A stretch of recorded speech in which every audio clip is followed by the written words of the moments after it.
ফুলের মতো সুন্দর হোক সবার জীবন, ফুলের সুবাস ছড়িয়ে পড়ুক প্রতিটি জীবনে। সবাইকে ফুলের শুভেচ্ছা জানিয়ে আজকের ভিডিওটা শুরু করলাম। আসসালামু আলাইকুম সবাইকে, কেমন আছেন সবাই? আশা করি সকলেই ভালো আছেন। আলহামদুলিল্লাহ আমরাও ভালো আছি। আজকে আমার এই ভিডিওটা কে কোথা থেকে দেখছেন অবশ্যই কিন্তু কমেন্ট করে জানাতে পারেন। তো আজকে সকাল সকাল এত সুন্দর রৌদ্র, শীতের ভিতরে সকালের রোদ কিন্তু অনেক সুন্দর।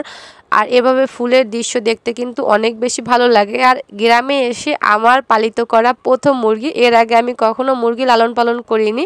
গ্রামে এই যে গত 4 মাস আমি গ্রামে ছিলাম, তো তখন এইভাবে আমি টুকটাক অল্প স্বল্প কিছু মুরগি পালন করা শুরু করেছি। তারপর এইদিকে হচ্ছে বাবার বাড়িতে চলে আসার পরে আম্মু বলল আজকে মুরগি জবাই করবে, তো এখান থেকে একটা মুরগি ধরে নিলাম। এই মুরগিটা এখন জবাই করা হবে। তো গ্রামে থাকলে এটাই শান্তি কি সব কিছু নিজেরা পালন করে হচ্ছে রান্না করে খাওয়া যায়। তো আম্মু মুরগি কেটে বেছে ধুয়ে পরিষ্কার করে নিয়েছে, বাটা মশলা দিয়ে মুরগিটা রান্না করা হবে। আর বাটা মশলা রান্না করা খাবার খেতে তো দারুণ লাগে, সেটা আমরা কম বেশি সবাই জানি। ওইদিকে আম্মু রান্না করতেছিল আর আমি এদিকে হচ্ছে আমার ছেলের সাথে একটু দুষ্টুমি করতেছিলাম। সে একটা মিনি পেয়েছে, ক্যাট বিড়ালকে নিয়ে তারা অনেক দুষ্টুমি করে। এটার নাম আবার দিয়েছে তারা মিনি। তো এটা হচ্ছে এইভাবে গায়ের সাথে লাপটা লেপটি ঝাপটাঝাপটি করে সবসময় আর কি। তো এটা নিয়ে খেলাধুলা করতেছিল। তো আমি ওখান থেকে ভিডিও ক্লিপ নিতে গিয়ে মুরগি রান্না করার ভিডিও আপনাদের মাঝে শেয়ার করতে পারিনি। ও যাই হোক, কি আর করার, ভিডিও তো আর দিতে পারলাম না। আর এদিকে এসে দেখতেছি আম্মুর মুরগি ডিম পাড়ার জন্য প্রস্তুতি নিচ্ছে, ওইদিকে ডিম পাড়তেছে। তো সন্ধ্যার পরে হচ্ছে এখানে গরুর কিছু তেল ছিল, গরুর এই তেল দিয়ে হচ্ছে আজকে চাল ভেজে খাবো। চাল ভাজাটা খেতে কিন্তু দারুণ লাগে। কোরবানির সময় ম্যাক্সিমাম টাইম অনেককে দেখা যায় যে অতিরিক্ত যে গরুর তেলটা থাকে ওইটা উঠিয়ে রাখে, ডিপ ফ্রিজে রাখে বা পরোটা ভেজে খায়, খিচুড়িতে খায়, বিভিন্নভাবে খেয়ে থাকে।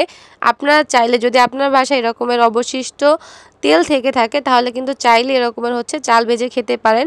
এই চাল ভাজাটা খেতে কিন্তু দারুণ লাগে, একদম দুর্দান্ত।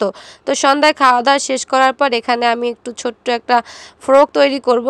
তো সেটার জন্য এখানে সব কিছু কেটে নিচ্ছি, সব মেজারমেন্ট অনুযায়ী মেপে তারপর কেটে হচ্ছে এটা তৈরি করব। আপনারা যদি আমার এখানে হচ্ছে টেইলারিং টিউটোরিয়াল ভিডিও চেয়ে থাকেন সেটা কিন্তু অবশ্যই কমেন্ট করে জানাতে পারেন। তো আমি ওভাবে হচ্ছে টিউটোরিয়াল কোনো ভিডিও দিই না, যেহেতু আমি এখানে ডেইলি লাইভ ব্লগ ভিডিওগুলো শেয়ার করি আপনাদের মাঝে।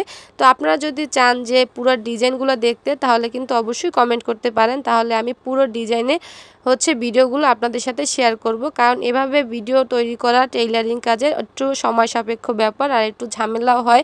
আর ইদানিং বাড়ি এসে আমার ভিডিও করার অবস্থা হাল থেকে বেহাল হয়ে গেছে।